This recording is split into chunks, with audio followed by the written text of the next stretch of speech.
हड़बड़ी मचने लगी और धुआं वगैरह उठा, तो हम लोगों को लगा कि यहाँ पे फायर हुआ है।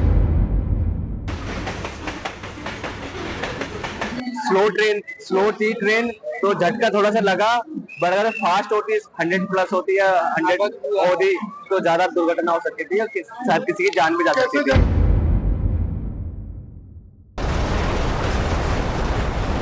स्टेशन क्रॉस करने के बाद 15 मिनट के बाद जो टूटा है, इसका मतलब हम रेलवे के मतलब स्टेशन में ये चेकिंग नहीं हुआ है चीजें।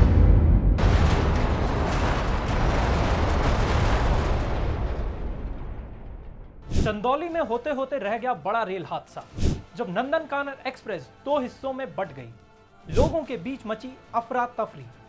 नमस्कार, मैं हर्ष कुमार और आप देख रहे हैं एनडीटीवी इंडिया। आज एक बार फिर एक बड़ा रेल हादसा होते होते रह गया।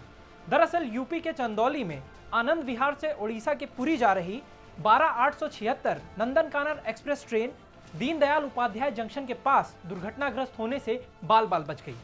जंक्शन पर चलती ट्रेन के कपलिंग टूटने से ट्रेन दो हिस्सों में बंट गई, जिससे यात्रियों में भारी अफरा तफरी मच गई और लोगों की सांसें ऊपर नीचे हो गईं।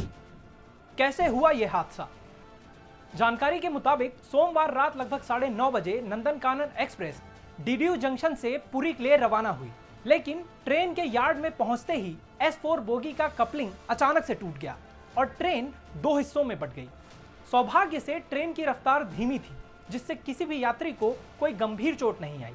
यात्रियों ने बताया कि उन्हें एकदम से भयंकर झटका तेज आवाज के साथ महसूस हुआ, जिससे सभी यात्री सकपका गए और बोगी में अफरा तफरी मच गई। इस हादसे पर यात्रियों ने बताया उस समय कैसा था वहां का पूरा मंजर।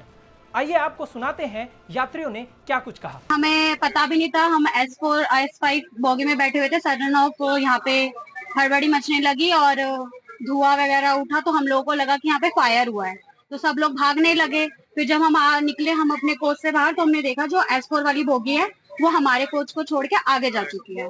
मामला हुआ मगर मतलब दीनदयाल उपाध्याय जाने के बाद स्टेशन क्रॉस करने के बाद 15 मिनट के बाद S4 और S5 के बीच में टूट गया इंजन, मतलब दोनों बोगी अलग हो गया।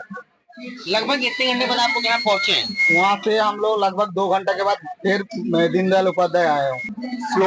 स्लो थी ट्रेन, तो झटका थोड़ा सा लगा। बट अगर फास्ट होती, 100 प्लस होती है, 100 होती तो ज्यादा दुर्घटना हो सकती थी और शायद किसी की जान भी जा सकती थी। हम काफी देर ट्रेन खड़ी रही, हम टॉयलेट के लिए बाहर गए, देखो तो पीछे का हिस्सा ही नहीं है, एक बोगी का गैप आ गया था। कितनी बोगियां अलग थी? एक ही बोगी से अलग हुई, बस ज्यादा हाँ, बस अंतर एक बोगी का अंतर था, बस इधर उधर से इतनी बोगी की लंबाई। ट्रेन दो हिस्सों में बट चुकी। हाँ, ट्रेन दो हिस्सों में बट गई थी। कितना देर में आप डीडी दर्शन पहुंचे? कम से कम मान लो 2-3 घंटे खड़े रहे वहीं पे। जैसे ही घटना की सूचना रेलवे अधिकारियों को मिली, वो तुरंत मौके पर पहुंच गए और तत्काल प्रभाव से ट्रेन के दोनों हिस्सों को डीडीयू जंक्शन पर लगाया गया।